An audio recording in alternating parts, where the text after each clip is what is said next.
کہ ایک شادی جو ہے وہ شادی کا نکاح تو اچھا کہیں رہ گیا، کئی مہینے تقریبات جو ہیں وہ جاری رہتے ہیں، اور ہمارے علماء کرام بھی جاتے ہیں۔ یہاں پہ علماء کرام کا کبھی میں نے فتویٰ نہیں سنا، ان کا وہ خطبہ نہیں سنا ان عمرہ کے ہاں جا کے کہ جناب یہ جو ہے یہ زیادتی ہے، یہ اسراف ہے، میں یہاں پہ نہیں بیٹھنا چاہتا، یا میں یہاں پہ نکاح نہیں پڑھنا چاہتا۔ آپ کو نہیں لگتا کہ یہ اسراف جو ہے یہ تماچا ہے معاشرے میں ان لوگوں کا جو میری طرح کے غریب ہیں اور وہ یہ افورڈ نہیں کر سکتے؟ مرزا صاحب جی الحمدللہ رب العالمین والصلاة والسلام علی سید الانبیاء والمرسلین وعلی آلہ واصحابہ اجمعین الی یوم الدین۔ لیکن یہ بڑی تصویر کشی آپ نے بڑے اچھے طریقے سے کر دی ہے اس بہت بڑے ایشو کی۔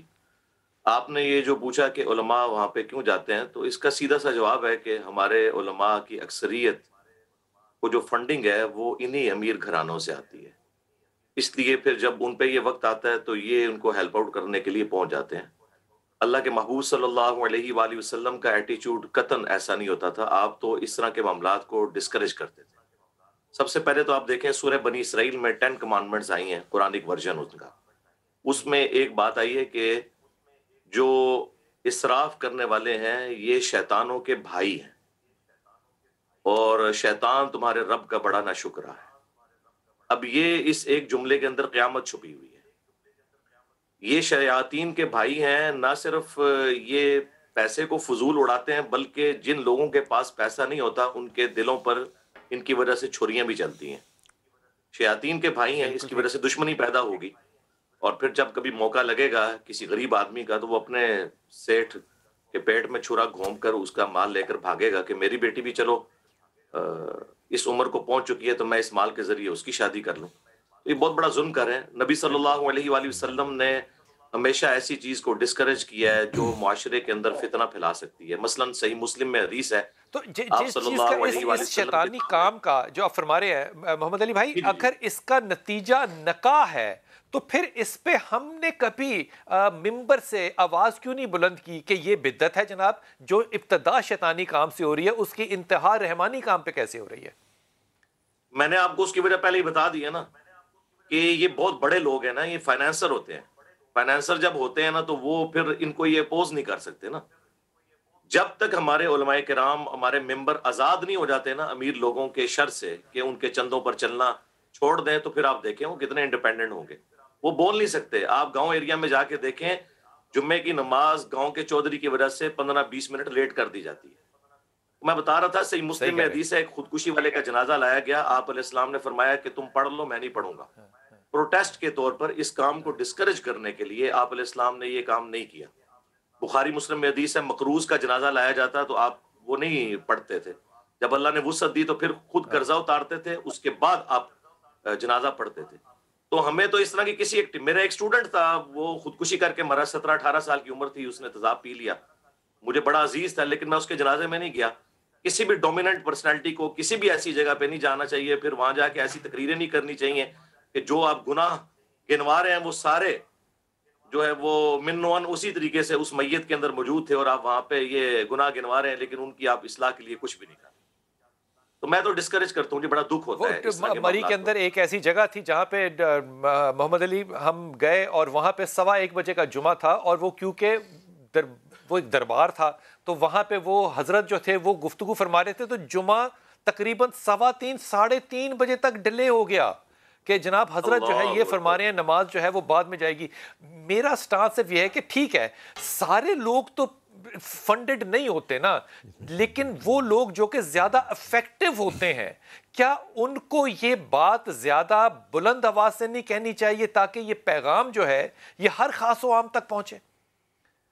جی کہنی چاہیے نا جی۔ یہ آپ کا خیال ہے کہ سب لوگ فنڈڈ نہیں ہیں، انڈائریکٹلی یا ڈائریکٹلی فنڈڈ ہیں۔ عام مساجد میں بھی آپ دیکھیں مسجد کی کمیٹی ڈومیننٹ ہوتی ہے اور ہر وقت وہ علماء کرام کی عزت بھی نہیں کرتی، اور رہ گئی جو بڑے بڑے ہیں ان کے آپ ذرا بجٹس تو دیکھیں، وہ آپ کو بتائیں گے کہ جی کسی کا بجٹ جو ہے 100 ملین ہوگا، کسی کا 200 ملین ہوگا، تو وہ میرے بھائی انہوں نے کوئی درخت تو نہیں لگائے ہوئے سونے کے جن سے پتے توڑتے ہیں۔ اس لیے آپ دیکھیں آپ کو یہ عموماً انہی امیر لوگوں کے اس قسم کی ایکٹیویٹیز کے اندر حصہ لیتے ہوئے نظر آتے ہیں۔ بہت کم لوگ ہیں جو اچھا زہد پہ چلنے والے. محمد علی بھائی آپ کی توجہ جو ہے نا انجینئر صاحب بڑی میں خصوصی طور پہ کہتا ہوں کہ آپ اس بات کا نا جواب شاید علمی طور پہ بھی ضرور دیجئے لیکن دل کی گہرائیوں سے تو ضرور دیجئے.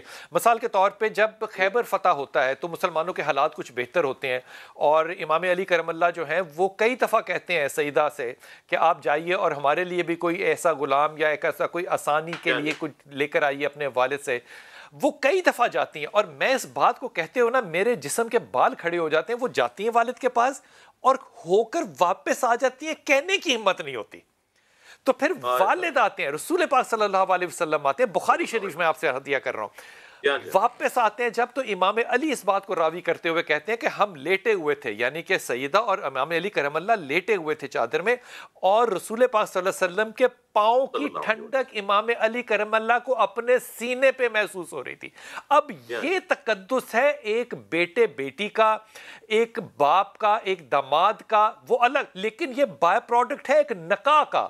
تو کیا ہم اپنے اس اسلامی معاشرے میں جس کو انشاءاللہ تعالیٰ میرے کپتان نے ریاست مدینہ کہا ہے کہ ہم لے کے جائیں گے, اب یہ سینے کی ٹھنڈک جو ہے یہ پھر علماء اکرام سے تو ہم آس نہ رکھیں نا. ظاہر ہے جی, اب جب اس طرح کی چیزیں معاشرے میں بیان نہیں ہوں گی تو پھر آپ دیکھیں گے کہ معاشرے میں اس طرح کے رویے نیگیٹو پیدا ہونا شروع ہو جائیں گے. یہ جو آپ نے حدیث بیان کی بخاری مسلم دونوں میں ہے, اور صحیح بخاری میں اس حدیث میں امام بخاری نے سیدنا علی اور فاطمہ کے ساتھ لکھا ہے علیہم السلام, ان دونوں پر اللہ کی سلامتی ہو. تو یہ تو ایک فرینکنس کا رویہ تھا اللہ کے محبوب صلی اللہ علیہ وآلہ وسلم کا. نکاح تو بہت اچھی چیز ہے. اچھا یہ جو کام ہوتے ہیں مہندی کے, رسومات کے, ڈھولکیوں کے, ان چیزوں کے اوپر آپ کی بحثیت ایک عالم کیا رائے ہوگی, یہ کیا چیزیں ہیں؟ جی دیکھیں, میں اس معاملے میں شاید تھوڑا ایک کنزرویٹو ذہن نہ رکھتا ہوں. دیکھیں جو آپ نے شروع میں بدعت کی بات کی نا, بدعت کی جو ڈیفینیشن ہے نا بخاری مسلم میں, وہ ہے من احدث فی امرنا ھذا, جس نے ہماری تعلیم کی ہوئی چیز میں کوئی چیز داخل کر دی. یعنی نبی علیہ السلام نے کوئی چیز دین کے طور پر تعلیم کی, اس میں اگر آپ کوئی چیز داخل کر دیں گے, مثلا فجر کے 2 کے بجائے 3 فرض کر دیں, 4 کر دیں, تو یہ بدعت ہے.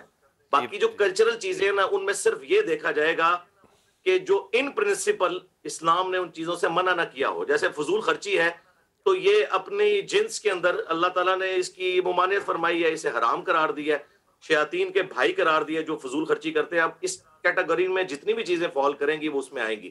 اب رہ گیا ڈھولکی یا گانے وغیرہ کا کرنا, تو اس کی تو اسلام میں اجازت نہیں بلکہ حکم ہے. صحیح بخاری میں حدیث ہے کہ نبی علیہ السلام نے اما عائشہ سے فرمایا تھا کہ انصار کی ایک شادی کے موقع پر کہ گانے والی بھی ساتھ بھیجو, انصار کے لوگ اسے پسند کرتے ہیں.